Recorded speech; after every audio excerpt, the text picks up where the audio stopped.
ActiveCampaign tags. These guys are really important. A tag in ActiveCampaign is basically a sticky label that goes on or off a contact. That's all there is to it. So here is a sticky label. Here is my contact, lovely monkey, and he has a sticky label on. Tag is either there or it's not. Tag on, tag off. That's it. That's the entire principle of tagging in ActiveCampaign. Now, here's an interesting thing. The words on a tag are just for the humans. Underneath the tag, there's an ID number. And the machines that look at tags are actually looking at the ID numbers underneath. They do not care what the letters are. The label on the tag is just for the humans. So that one says member ACACT, and it means monkey is a member of my free accelerated ActiveCampaign training. Hooray. But ActiveCampaign doesn't know what that tag means when it sees it on his contact in my account. It's on, it's off. That's it. That's all tags are. Really, really simple.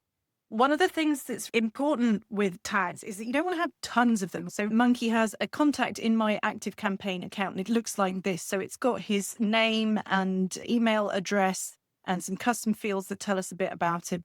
And it's got contact activity over here as well. Now, here's what happens when we start putting tags on Monkey. This one says he's interested in cheese. These are just not sticky enough. You can laugh at me later. Sometimes tags are temporary ones. I quite often use these things called temp tags, where I stick it on there while I'm sorting something out, and then I go and delete all those tags. Those are really handy. I use interest tags. I use stuff for when someone's just done something new. I use tags like that one, Member Accelerated ActiveCampaign. Sometimes tags are being looked at by integrated tools as well. Quite often, if you're hooking something up to ActiveCampaign, they let you add or take away tags, or they will look at an ActiveCampaign contact to see if a tag is there or not.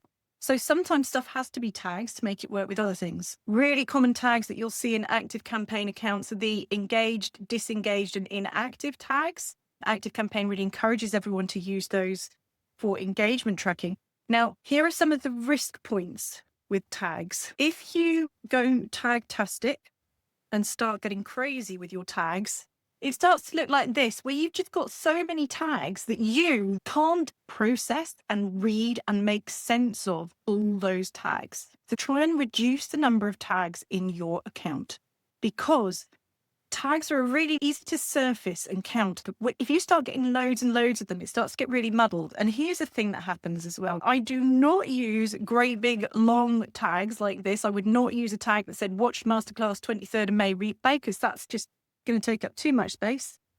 I don't muddle up how I do tags. So if I'm going to talk about BCM, whatever that is, I don't muddle up with a hyphen or without a hyphen. See there? Two different versions saying the same thing. I am super consistent with tags, and that has saved me no end of trouble. I'm going to show you my way of doing things if I can get them to stop curling for long enough. I use capital letters at the beginning and then a colon, the 2 dots thing. And then I use lowercase for everything that comes after that in almost all my tags. And I can tell you right now, that one tip alone will save you a lifetime of trouble with your tags in ActiveCampaign. So happy days, tag on, tag off. That's all there is to it. The words are on there for the humans. ActiveCampaign and other technical things can tell whether any particular tag is there or not. That's it. Happy tagging, everyone. Bye.